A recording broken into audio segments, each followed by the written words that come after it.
All right, I am honored to be here with the mayor of Ponderosa. Here he is, the luckiest shot in the dark guy there is. Kaleb, how are you? Come on. Always good.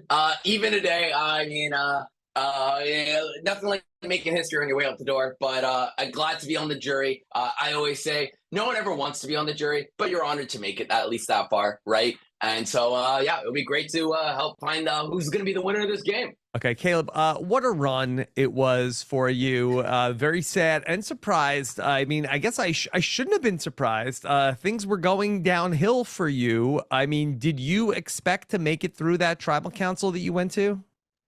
I thought my odds were slim. You know what, Rob? I've had so much bad luck in this game that I've had to overcome, whether it's like not having fire for 9 days and being on arguably the worst tribe in Survivor history, right? Yes. Having this idol slip through so many times, this idea of mergatory split where I'm like Lulu 2.0, no chance to win another challenge, and all the threats are on the other side.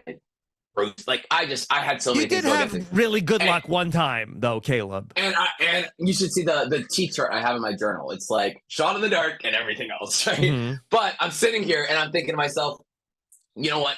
Why wouldn't I get a 3-3? Like, why wouldn't I get to rocks at this point? Like, you know what? I've been making up as I go along every step of the way until this point. Like, why wouldn't I think that this could work? You know? Yeah.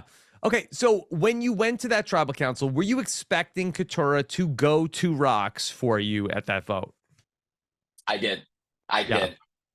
Okay, and so this has been, a big point of discussion following the episode because we don't know if she was having conversations with the Reba people, but from what you were observing, did you see her having a lot of conversations with Reba?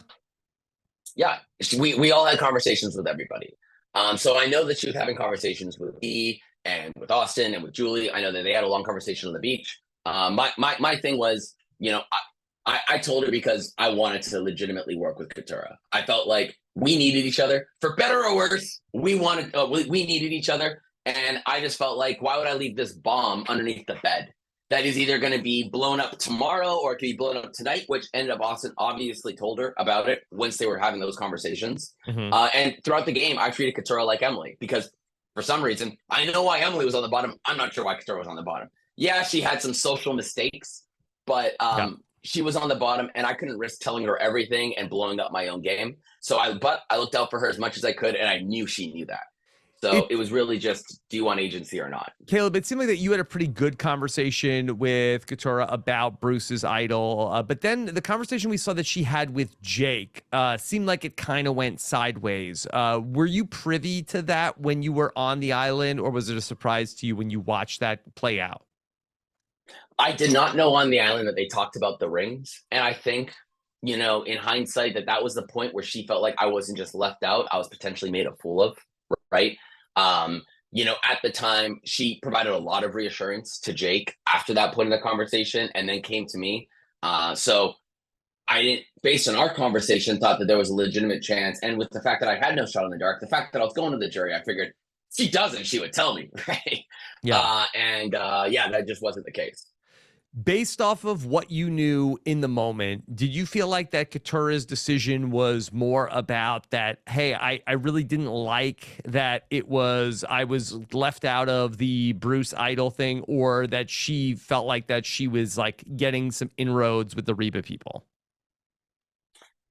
I was not sure if she was making inroads and how deep those inroads were. I do know that they were very fresh relationships for her versus ones that were more established with myself, at least, if not also Jake. I just felt that, in the moment, I, the, you know, she was very nervous about going to rocks. And Yeah. I've been there. I was literally going to go to rocks with 15 people in the game. That's what I told her. I was like, I know how scary Yeah. this is, but this is our last chance for agency. Was it on the table to potentially, hey, vote with us and go to the tie for 3-3, and then if you want, then change your vote after? If we can't get Austin to flip, you go ahead and flip. Could you give us just the one tie break vote? That was on the table, but at the end of the day, I do think that it would have been felt like a half measure if she was not going to go into it Right. with her whole heart, right? I think she was either going to go to rocks or she wasn't. Okay. We saw that you were having some frustrations with Bruce. It seemed like that you and Katura were on the same page about Bruce. Why didn't you tell her about Bruce's idol sooner? You know what? It was very limited time. We literally find it on the way to the merge feast, or like on Mhm. the way to the merge, like literally as we're loading on the boat. So we go to the merge, and I'm thinking to myself, okay, I don't know how this split is going to work out.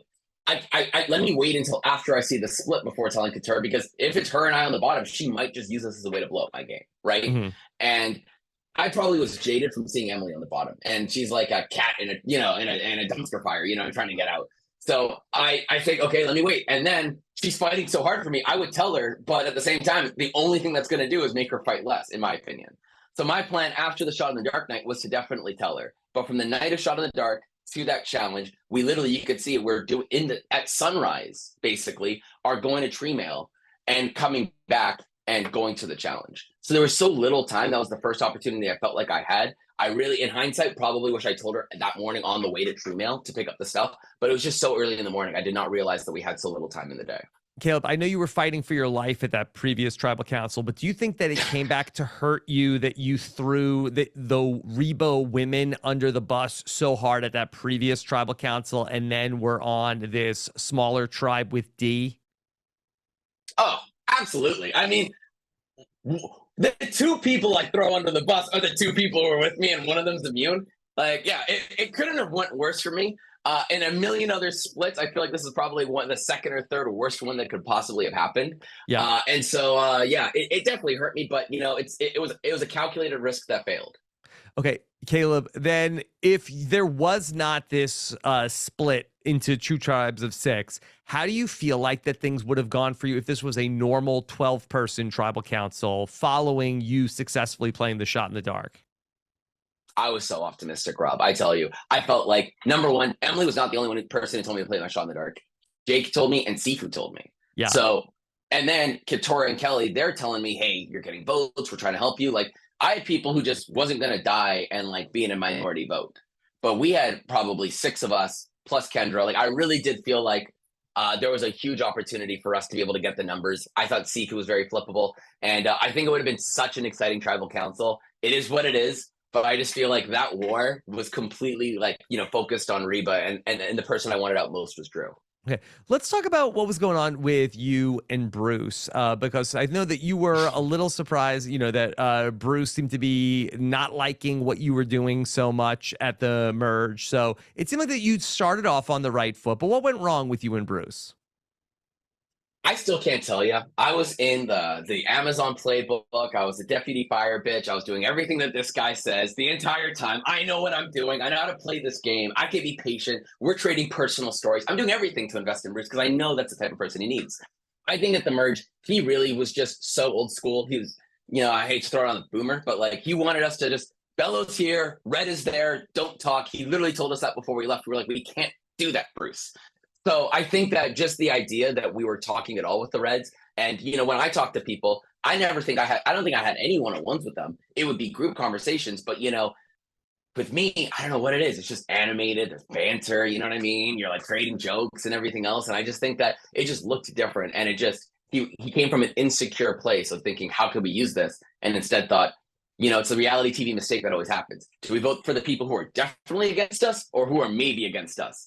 And he like Fessy, you know what I mean? He takes out the guy who's maybe against us, which is me, Wow.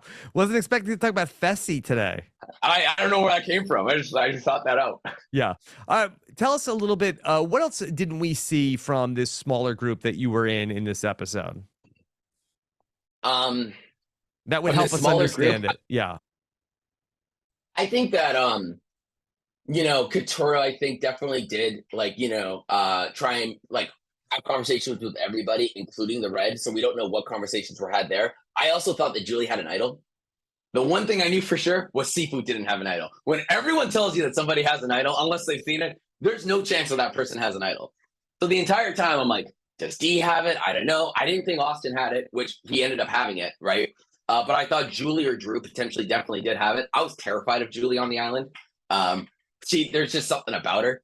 She is so engaging, so genuine, but at the same time, she gives you nothing. You know what I mean? You have to give her all this just to get an inch out of her. And it's like, very she's just so like smart in terms of how I saw her. So I was terrified of Julie. And I genuinely thought she had an idol. So the entire time I wanted to spend more time with Katura, but I thought, will this set an alarm bell off in Julie's head and make her play something, you know?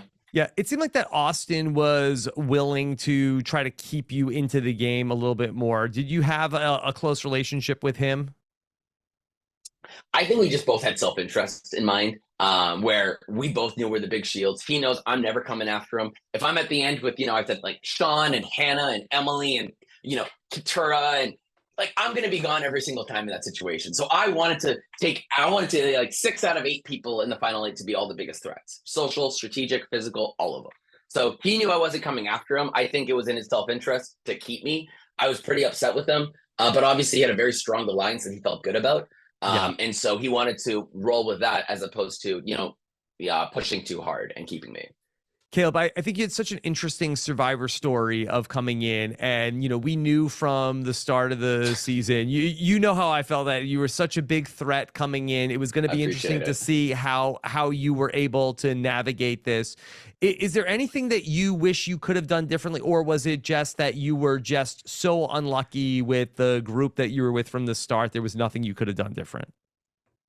I feel like, Survivor losers are kind of like people in jail.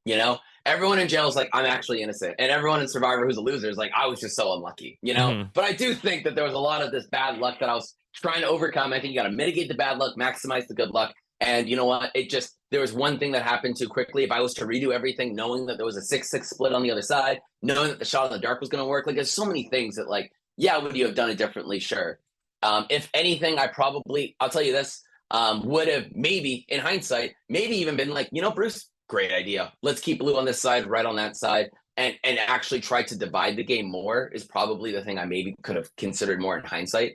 But at the time, blue was just such a dumpster fire. It's like, Jake doesn't trust Kelly, who doesn't trust Katura, who doesn't trust Bruce, who doesn't trust me. It's like this merry-go-round, and it was like I had great individual relationships, but we couldn't get the group on the same page. And I think that was the thing that, whether you call it the swap or whatever else you want to say, it's just like, it was a very tough group to wrangle.